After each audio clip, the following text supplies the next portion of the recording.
As we get past card 250 in Topps Project 2020, I, along with many others, have just one simple question for Topps. Where are the autos that you have promised the buyers of this set?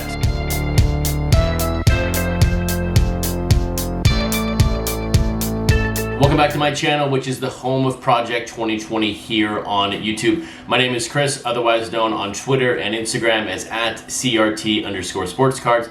And if you want the best website for everything related to Project 2020, it's my website, CRTSportscards.com. But here we are, another week ending in Project 2020. We're ending week number 26, and there again are a ton of things going right in this set. We just need to clear up the one big question right now is where are the autographs? But we'll get to that here in a second. I do immediately want to start out with some immediate praise for Topps. They have done just a marvelous job with shipping. I already have the shipping notification for card 233. And for anyone who doesn't remember, card number 233 is that Mariano by Natural. And it is the card in sort of the modern day printing era of Project 2020 that sold under 2,000 copies, 1,902 to be exact. So when you think about my Forgotten 7, I'm going to have to add this card in there just because it is not a first player, it's not a second player, and it is printed under 2,000. So we are going to find out very, very quickly how those prices are, if they are real, when this card gets live. This is something that we have not had to deal with for many, many months because it's taken many, many months to get cards into our hands. But the simple fact is we are right now only 20 cards behind, and it is a great place to be. And right now, in my opinion, it's sparking a lot of interest in this set. Now, another interest point in this set are the Mike Trout autographs. And if you remember, there are two ways to get a Mike Trout autograph. Number one is the randomly inserted out of 10 autos in the Topps packages. But there is another way, and that right now is through WJLsports.com. They have the exclusive rights to Mike Trout and Project 2020 cards. And right now, if you use the code on the website of CRT75, it is a way for you to save $75 on your purchase. These are exclusive to this website. You are not going to be able to find a Mike Trout any other way outside of the randomly inserted Topps packages. Now, these are a little expensive, but when you look at the secondary pricing of the Mike Trout out of 10 autos, they're very much in line with those prices. So there's really nothing here out of the norm when it comes to these prices, but use my code CRT75 to save $75. I'll have a link in the description below, but it's also on top of my website going forward. But now getting back to the cards that were released in week number 26, on episode number 84, we covered the first 6 cards of the week, and let's take a look back at my favorites going into Thursday morning's releases. But my card of the day is, of course, the Ermsey Nolan Ryan. My favorite, of course, is this Ricky Anderson by F-Dot. So it goes without saying, the Jameson and Baller were easy passes for me. So doing the very unusual passing on the Wednesday cards of picking a favorite, head into Thursday morning, the Ricky by F-Dot was my favorite. And to clear something up quickly,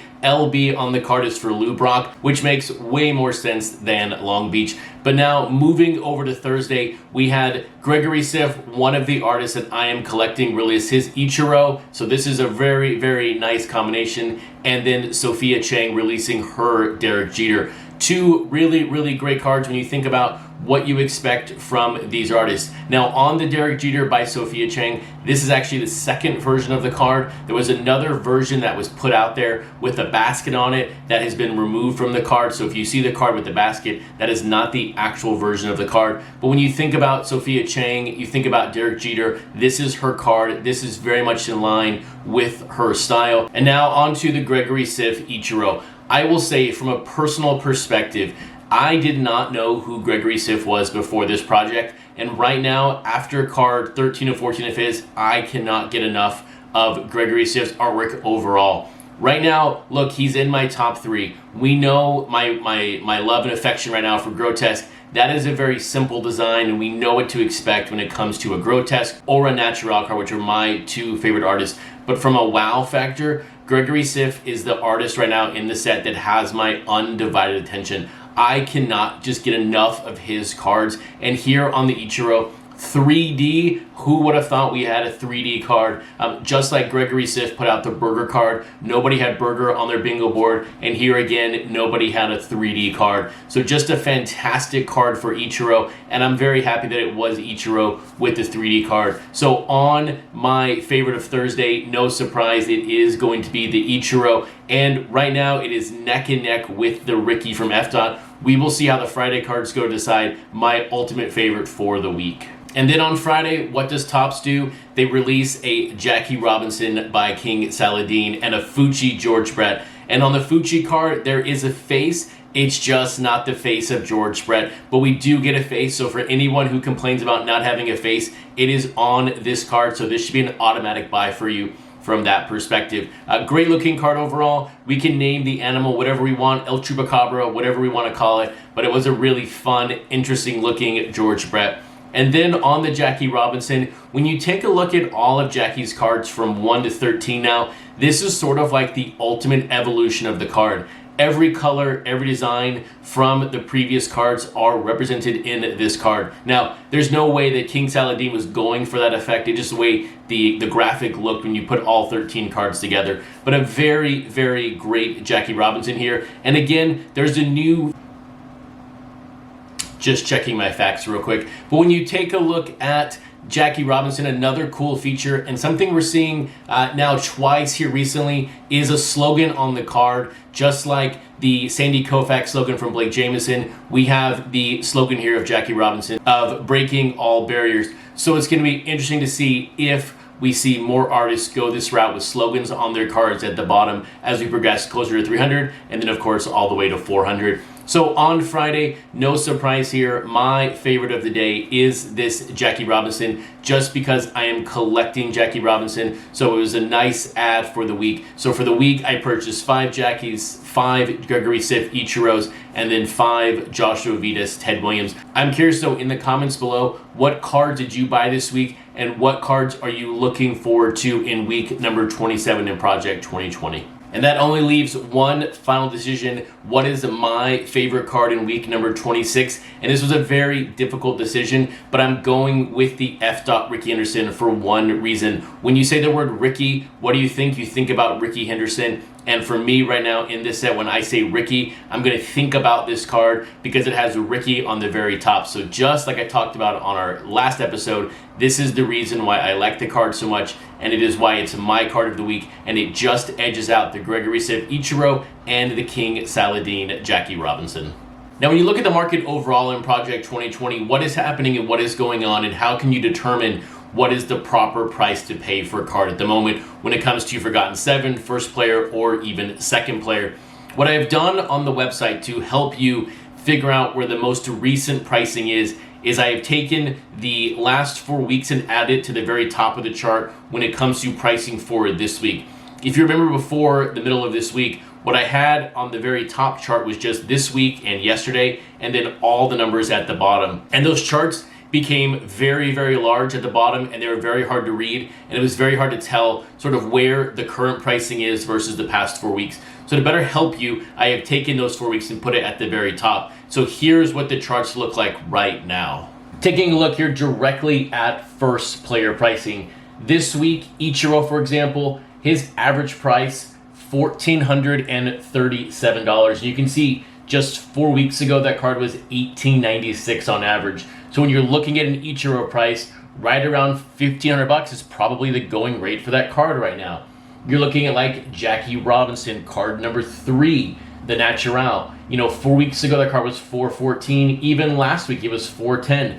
But that card sold yesterday for $345. So if you see a best offer, maybe $375, maybe $380 is that number, maybe even lower. This is going to ultimately be your decision, but use this data to make the right decision because you can see the last 4 weeks trailing and see where the pricing is for yesterday and then of course this week. So I hope this simple little change in the graphs helps you make a better buying decision. And if you have any other questions or comments or ideas around how to make this pricing more relevant for the cards that are worth the most in the set, please let me know. Reach out to me on Twitter, Facebook, Instagram, or leave a comment below. And if you're curious what I'm buying right now in Project 2020, I am trying to buy the cards under a print run of 1,500. As we spoke about on the video in episode number 84, I really think there's a chance that we could see a card print at 1,500 in the next coming up months, especially with all the holidays happening on our calendar. So my biggest question mark right now of card values are from that 1,500 to 2,000 number. So I'm being very cautious on those and buying those sparingly. Now, I'm not buying a lot. Don't get me wrong. I'm not stockpiling hundreds of these cards. I don't have the money to do that. But when I'm looking at potential deals, I am trying to target cards right now under 1,500 on a print run, because I don't think that number is going to be touched again in this set. And I think those values are very solid.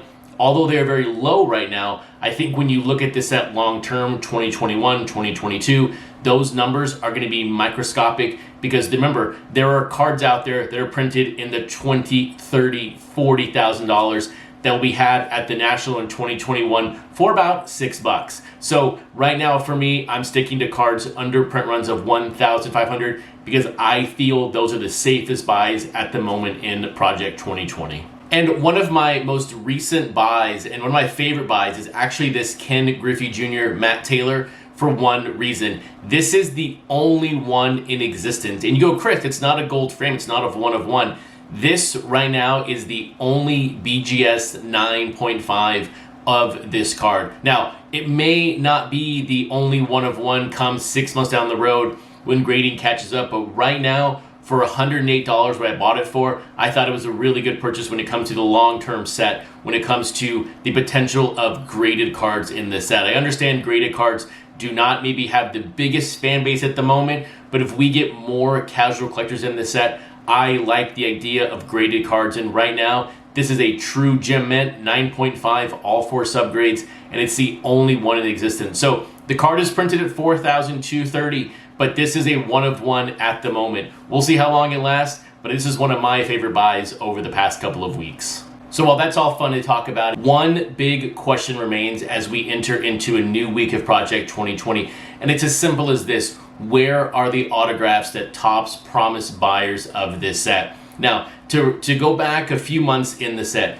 starting with card number 100, but that's the Mike Trout Bin Baller Blake Jameson collaboration. They guaranteed every Mike Trout release from that time there would be 10 autographs released, and that autograph would replace the base card. And now when you go back to the beginning of the show where I spoke about the shipping progress Topps has made, we are now up to card number 233 from a shipping perspective. And when you go back to the Mike Trout release schedule, he has released 8 cards since card number 100. 6 of the 8 have shipped so far. The last 2 have not shipped. But when you go back to the secondary market and you look at eBay, only one autographed version has shown up, and that is the Bin Baller Blake Jameson card number 100 autographed. They're going for just under $2,000, which is a phenomenal price for these cards. But when you think back to the big question that we had as collectors and fans of Project 2020 when Topps announces is, would these be redemptions? Would these be hand signed, or could these possibly be stickered? Thankfully, they are hand signed autographs, and we thought that there would be some sort of maybe shipping delay on these cards, or just maybe the logistics of getting them printed, signed, and out to the customers being a little bit tricky. But when there was a massive shipping delay, they were able to ship these Mike Trout cards live with card number 100. But ever since then, in every other subsequent release of these cards, whether it be the Grotesque, the JK5, the Natural, we have not seen anything about these autographs. Now, because shipping has picked up at a very, very steady clip, the one thing that I would think we would have seen by now are redemptions, but we have not even seen a redemption show up for these cards. And as Topps said from the beginning, this autograph is going to replace the base card. So, are they holding 10 orders back? I can't imagine they would do that. The PR nightmare that they've faced over the past few months with the shipping delays, I can't imagine they would single-handedly hold back 80 cards right now for buyers for their autograph. At the same time, they're not going to ship 9 out of 10 cards or 19 of 22 a buyer and then not say a word. So I'm really curious, where are the Mike Trout autographs? they should be visible, because right now we are seeing gold 1-of-1s pop up every single day, either on Twitter or the Facebook Project 2020 group, and the 1-of-1s are less relevant or less prevalent than these Mike Trout autographs. When these Mike Trout autographs for 100 were popping up, they were all over social media, and we have not seen a single one since then.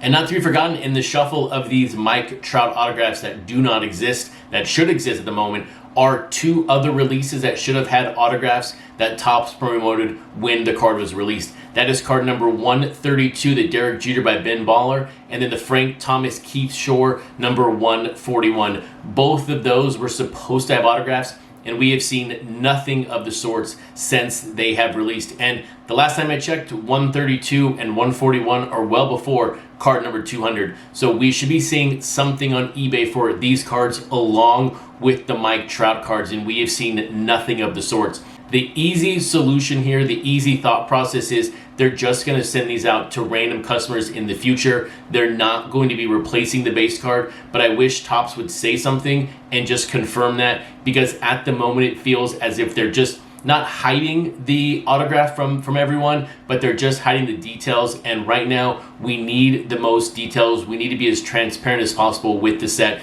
because there are a lot of things going right in the set right now. Secondary pricing on certain cards are ticking up slightly. People are excited about the set overall. They're excited to get their purchases in the mail at a rapid clip, but right now we need to know, where are the autographs? And while you're here and while we wait for news on the autographs, do yourself a favor, hit that subscribe button so you're notified the moment I post up my next video. We deliver you a video on Project 2020 every Thursday and Sunday, and this is the best way for you to stay up to date with Project 2020. And if you want to hear more from me around Project 2020 in general, please check out that playlist on the screen right now.